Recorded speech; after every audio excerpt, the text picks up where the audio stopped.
नमस्कार, मैं lieutenant colonel retired doctor विकास कुमार आज कोरोना महामारी पर आयोजित इस परिचर्चा में आप सभी का स्वागत करता हूं। आज की इस परिचर्चा में डॉक्टर संजय श्रीवास्तव और डॉक्टर राजीव शरण हिस्सा लेंगे। Doctor Sanjay Srivastava Tata Motors hospital Jamshedpur में चीफ ऑफ मेडिकल सर्विसेज के पद पर कार्यरत हैं और डॉक्टर राजीव शरण इसी हॉस्पिटल में पीडियाट्रिक्स विभाग के विभाग प्रमुख हैं। इन दोनों ही विशेषज्ञ डॉक्टरों का वर्षों का अनुभव है और पिछले 1 साल से कोरोना की रोगियों के उपचार में इन्होंने सक्रिय रूप से योगदान दिया हुआ है। दोस्तों, जैसा कि विदित है, कोरोना महामारी मानव सभ्यता के समक्ष एक बहुत बड़ी चुनौती बन के प्रस्तुत हुई है। सरकारें, संस्थाएं और आम जनता बुरी तरह से इससे प्रभावित हुई है। रोज बड़ी संख्या में लोग संक्रमित हो रहे हैं और मौतें भी हो रही हैं। विधानसभा टीवी की पहल पे हम चिकित्सकों ने यह प्रयास किया कि इस बीमारी के संबंध में महत्वपूर्ण जानकारियां एक परिचर्चा के माध्यम से आप सभी दर्शकों तक पहुंचाई जाए। चर्चा को आम लोगों के लिए सुग्राह्य रखने का हर संभव प्रयास किया गया है।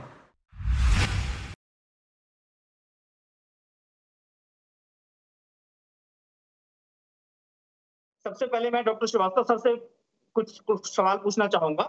मेरा सर सबसे पहला सवाल ये होगा कि जब कोई आदमी कोविड पॉजिटिव हो जाता है तो उसके मन में काफी शंका भय पैदा हो जाता है और जैसा कि हम जानते हैं कि ज्यादातर कोविड के मरीज ये होम आइसोलेशन में उनको रखा जाता है और उसी से वो लगभग ठीक हो जाते हैं। तो सर मैं आपसे जानना चाहता हूं कि जब कोई मरीज को हम ये बोलते हैं कि आप होम आइसोलेशन में रहिए तो उसको क्या क्या सावधानी बरतनी है, क्या क्या मॉनिटरिंग करनी है और उसके डेंजर साइंस क्या है, कब उसको चिकित्सक से मिलना है, इसके बारे में सर मैं आपसे रिक्वेस्ट करूंगा कि आप थोड़ा विस्तार से बताएं। सबसे पहले तो मैं आप सबका धन्यवाद को देना चाहूंगा। आज हम लोग इस चर्चा में जुड़े हैं कोविड महामारी को लेकर। जैसा कि डॉक्टर विकास ने प्रश्न किया है कोविड के बारे में। अगर किसी को कोविड हो जाता है तो बहुत ज्यादा डरने की कोई बात नहीं है। बहुत पॉजिटिव रहना है और अपने आप को सबसे पहले तो एक आइसोलेट कर लेना है। अपने आप को अलग रखना है बाकी परिवार के लोगों से।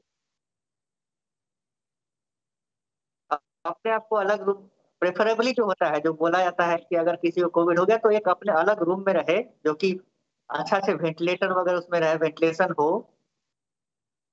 एक सेपरेट टॉयलेट रहे उसका,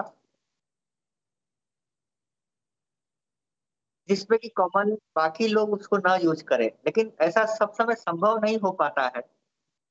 जरूरी नहीं कि हर घर में 2-3 टॉयलेट रहे अलग अलग लोगों के लिए। उसमें क्या है कि अगर टॉयलेट वगैरह यूज करते हैं तो टॉयलेट को बढ़िया से साफ कर लें। टॉयलेट जाने के बाद उसको साफ कर ले, तब दूसरे लोग भी उसको व्यवहार कर सकते हैं। और घर में रहे तो मास्क लगा कर रहे और अपना जो टेम्परेचर, फीवर, उसको मॉनिटर करना है। ऑक्सीजन लेवल देखना रहता है। कोविड में जो सबसे बड़ा दिक्कत होता है, जो ऑक्सीजन लेवल बहुत डाउन हो जाता है, पता नहीं चलता है। तो अपना ऑक्सीजन लेवल जो है, पल्स ऑक्सीमीटर आजकल जो छोटी सी यंत्र होती है जो फिंगर में लगाया जाता है, लगा के उसमें आप चेक कर सकते हैं कि आपका ऑक्सीजन सैचुरेशन कितना है। उसको 2 बार चेक करना है। एक बार रेस्ट में करना है, एक बार 6 मिनट वॉक करना है। 6 मिनट का घर में ही वॉक करें नॉर्मल गति से और 6 मिनट के बाद फिर से चेक करें। दोनों का डिफरेंस देखना है। सपोज आपका रेस्ट के समय मान लीजिए 97%, 97% है और 6 मिनट वॉक करने के बाद भी उसी तरह है, मे बी 1-2% आगे पीछे है, तब कुछ कोई डरने की बात नहीं है। लेकिन अगर देखते हैं कि नहीं नहीं, 4 से 5% प्रतिशत का डिफरेंस है, जैसे 97 था और वॉक करने के बाद अगर 92 हो गया, वो एक अलार्मिंग साइन होगा। जैसे लगे कि नहीं इतना ज्यादा 4 से 5% डिफरेंस आ गया, तुरंत आपको सतर्क हो जाना है और अपने डॉक्टर से कंसल्ट करना है तुरंत। और ऐसा नहीं कि डॉक्टर को पहले दिन से ही कंसल्ट में रहना है आपके डॉक्टर से, ये कौन सा दवाई खाना है, कब कब खाना है। और कब आपको ब्लड टेस्ट कराना है, कब एक्सरे कराना है, ये आपके डॉक्टर आपको जरूर एडवाइस करेंगे। लेकिन अगर घर में है, अपना मॉनिटरिंग खुद करना है, टेम्परेचर का, आपका ऑक्सीजन लेवल का, सांस की गति का, ये जरूरी है। और कभी कभी जो है, कोई जरूरी नहीं कि बुखार ही हो, साथ में कभी कुछ लोगों को लूज मोशन भी होता है, पतला पैखाना होता है, ये भी एक कोविड का सिम्टम हो सकता है। अगर किसी को बुखार है और पतला पैखाना हो रहा है, वो भी एक कोविड का सिम्टम है। तो उसमें भी डरने की बात नहीं है, ओआरएस के घोल लेना है, और साथ में कुछ मेडिसिन है प्रोबायोटिक जिसको बोलते हैं, वो साथ में लेना रहता है, ताकि डिहाइड्रेशन ना हो।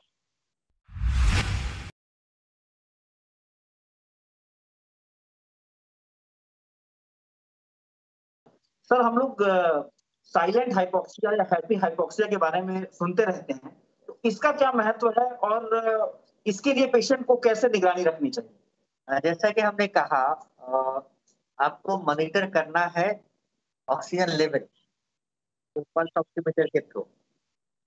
कोविड में इसीलिए नॉर्मल क्या होता है, बाकी लोगों को अगर ऑक्सीजन कम भी होता है तो तुरंत पता चलता है, लेकिन इस कोविड में देखा गया है कि पेशेंट का ऑक्सीजन लेवल बहुत नीचे आ जाता है, इवन 80%, 70% आ जाता है, फिर भी पेशेंट कॉन्शियस रहता है, बात करते रहता है।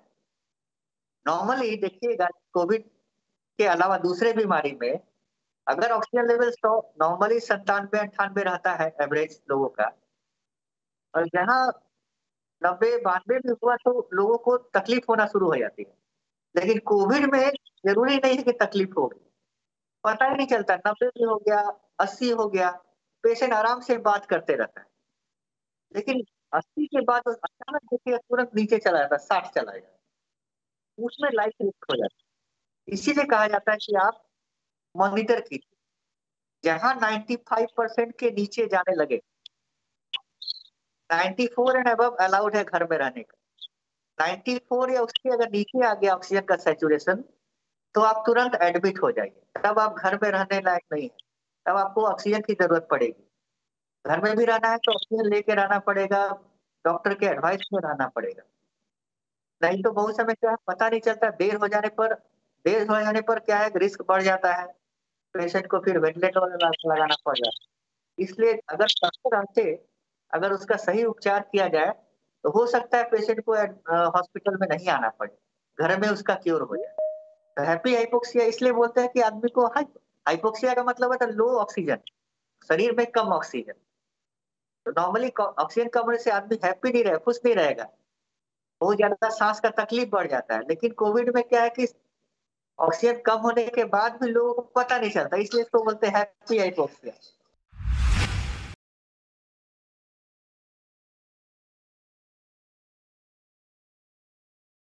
हमारे साथ परिचर्चा में पीडियाट्रिशियन डॉक्टर राजीव शरण सर भी हैं।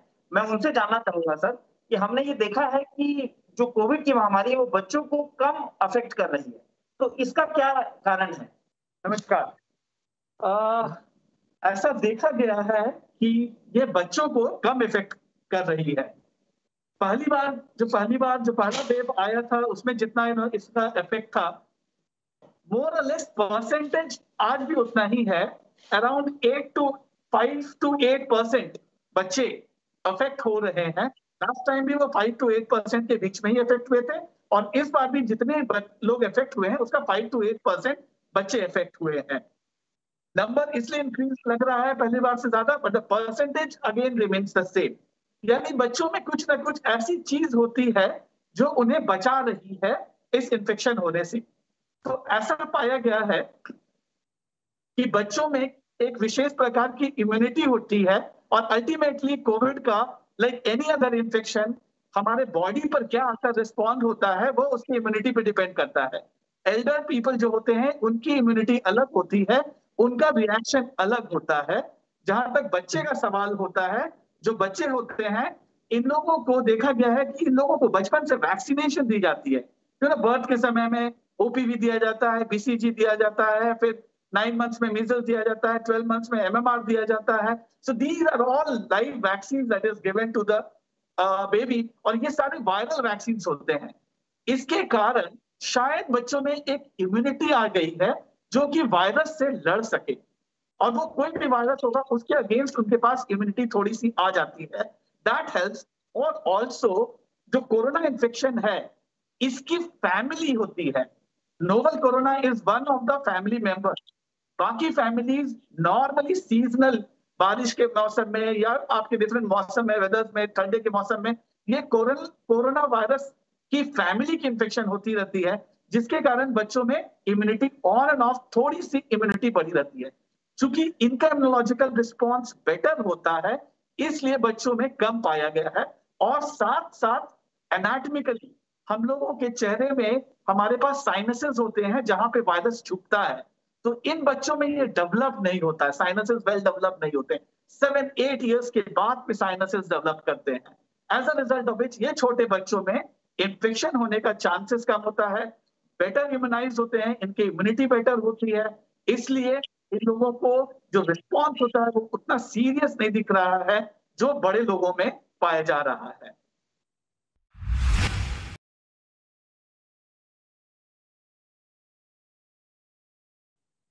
अब मैं सर आपसे ये जानना चाहूंगा कि जो कोई न्यूबॉर्न है उसको अचानक से कोविड हो गया, तो उसके लिए क्या क्या प्रिकॉशन है, या फिर कोई न्यूबॉर्न की मदर है वो कोविड पॉजिटिव हो गई है तो उसको क्या प्रिकॉशन लेना है, क्या ब्रेस्ट फीडिंग उसको करना चाहिए, इस बारे में थोड़ा प्रकाश करें। ये बहुत जरूरी है समझना, चूंकि एक चीज दिख रहा है, एक मैसेज जो बाहर जा रहा है कि बच्चों को इन्फेक्शन होना कम दिख रहा है, सीरियसनेस कम है, तो कई बार यह कंसेप्ट चला जा रहा है कि नवजात को बिल्कुल ही इन्फेक्शन नहीं होगा। यह गलत बात है।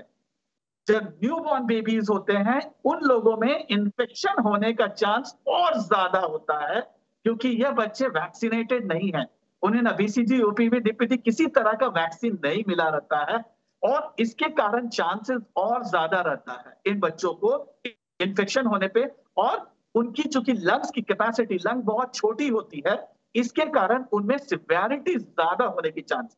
तो जहां तक बड़े बच्चों में इन्फेक्शन कम और सिवियरिटी कम होने की चांस होती है, नवजात बच्चों में सिवियरिटी ज्यादा होने की चांस रहती है। इसलिए अहम है कि अगर माँ कोरोना पॉजिटिव है तो जहां तक हो सके अगर उनको बुखार है और सिम्टम है तो माँ से बच्चे को अलग रखा जाए, उन्हें दूसरे रूम में रखा जाए जहां तक हो सके। और एक केयर टेकर, यहाँ हम टर्म केयर टेकर का करेंगे, केयर टेकर चाची, मौसी, नानी, दादी कोई भी हो सकती है, जो उस बच्चे के बारे में, उस बच्चे को टच करेंगे, उस बच्चे को देखभाल करेंगे, और वो कोविड नेगेटिव होनी चाहिए। तो माँ से अभी इनको सेपरेट अलग करने की जरूरत है। अगर माँ को बुखार है, माँ को सिम्टम्स है और कोविड पॉजिटिव है, इन दैट केस हाँ माँ अपना दूध पिला सकती है। अगर आप उनको सेपरेट नहीं कर सकते हैं, अपने पास रख सकते हैं, तो भी आपको उनको अलग रूम में बेड पे रखना पड़ेगा, और डिस्टेंस कम से कम माँ और बच्चे के बीच में 6 फीट की होनी चाहिए, 2 मीटर से ज्यादा डिस्टेंस होनी चाहिए अगर रूम नहीं रख सके तो। माँ जब अपने बच्चे को दूध पिला रही हैं तभी वो दूध पिलाएंगी, बाकी समय में उन्हें टच करने का या देखभाल करने की उनको ज्यादा जरूरत नहीं है। जब वो माँ अपने बच्चे को दूध पिला रही है तो मास्क पहन के पिलाएंगी, अपना हैंड वॉश, हाथ की सफाई अच्छे से करेंगी।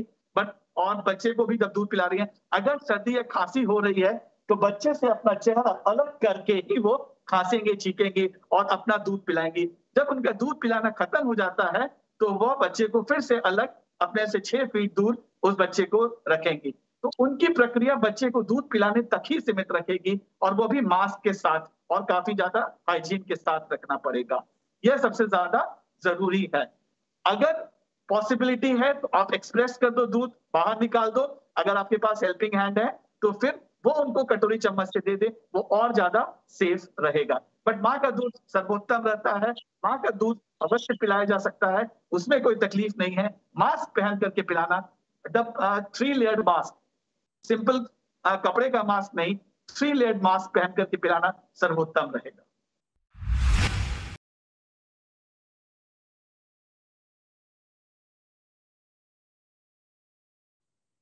सर आपने घर के अंदर कोई एडल्ट पेशेंट है और कोरोना पॉजिटिव है तो उसका कैसे केयर करना है और वार्निंग साइन क्या है इसके बारे में बताया है। अब मैं आपसे ये जानना चाहूंगा कि कितने दिन बाद उन लोगों को, अगर किसी को माइल्ड या मॉडरेट डिजीज है तो कितने दिन बाद उसको आइसोलेशन खत्म करना है, आइसोलेशन खत्म करने के बाद उसका क्या बिहेवियर होना चाहिए, और कोरोना के जो सिम्टम है ठीक हो जाने के बाद भी इसके कोई लेटर जो दूरगामी कुछ असर होते हैं क्या, जो कुछ महीनों बाद आ सकते हैं? मैं चाहता हूं कि सर इसी के बारे में आप थोड़ा बताएं। पहला जो पीरियड है, जो बुखार का, खांसी का जो सिम्टम वाला पीरियड है, वो यूजुअली 5 से 7 दिन का रहता है। कभी कभी बुखार मैक्सिमम 10 दिन तक जा सकता है। नॉर्मली 5 से 7 दिन में बुखार वगैरह ठीक हो जाता है।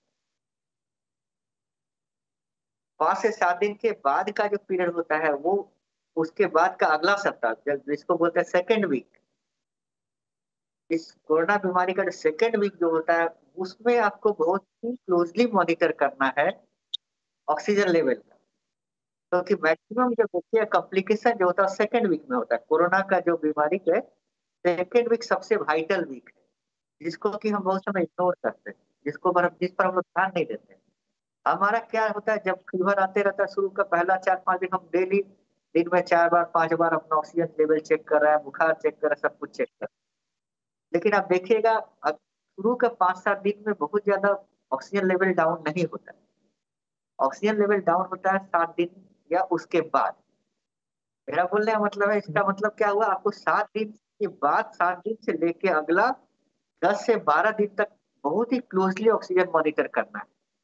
और जहां ऑक्सीजन लेवल 95 या उसके नीचे आता है, या फिर हमने कहा था 6 मिनट वॉक करने के बाद चेक करें, अगर 5% से ज्यादा अगर डाउन है तो आप तुरंत डॉक्टर से कंसल्ट करें या एडमिट हो जाए। अब है कि मान लीजिए कोई कॉम्प्लिकेशन नहीं हुआ, 10 दिन 12 दिन निकल गया और फीवर भी नहीं है, खांसी भी कम हो गई है, तो कहा जाता है कम से कम 3 दिन सिम्टम न रहे।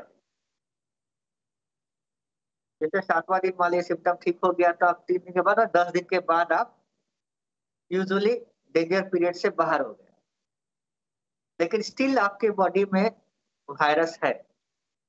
तो नॉर्मली वायरस 10 से 11 दिन तक आपके बॉडी में रहता है, जो कि दूसरे को इन्फेक्ट होने का चांस रहता है। तो पहला 10 से 11 दिन का पीरियड आपको कंप्लीटली आइसोलेट होकर रहना है, अलग रहना है सबसे। 11 दिन के बाद जब आपके बॉडी में वायरस की मात्रा बहुत कम हो गई, जब आप दूसरे को नहीं ट्रांसमिट कर सकते, तब आप विथ मास्क आप थोड़ा आइसोलेशन से बाहर हो सकते हैं। अभी जो नया गाइडलाइन है, पहले था कि आप टेस्ट कराइए 2 सप्ताह के बाद, पॉजिटिव होने के 2 सप्ताह बाद आप टेस्ट कराइए, उसके बाद ही आप आइसोलेशन से बाहर हो सकते हैं। अभी नए गाइडलाइन में ऐसा नहीं कहा गया कि आपको दोबारा चेक करना है। अगर आप सिम्टम फ्री हो गए हैं और more than 11 days to 14 days हो गया, 11 से 14 दिन इज द मैक्सिमम लिमिट, 14 दिन के बाद आराम से आइसोलेशन के बाहर आ सकते हैं। और अगला 1 सप्ताह, टोटल 17 दिन का पीरियड, आप 17 डेज आइसोलेशन वाला नियम थोड़ा माने, मास्क कम से कम मास्क लगा के ही बाहर निकले और स्टिल डिस्टेंस मेंटेन करें। 17 दिन के बाद आप टोटल फ्री हो जाते हैं वायरस। 17 दिन का पीरियड हमारा, दैट इज अल्टीमेट। और जहां तक डेंजर पीरियड जैसे बताया, ऑक्सीजन लेवल ही मेन है। लूज मोशन हो सकता है, कमजोरी लग सकती है, किसी किसी को भूख नहीं लगता है, बहुत ज्यादा कमजोरी लगता है,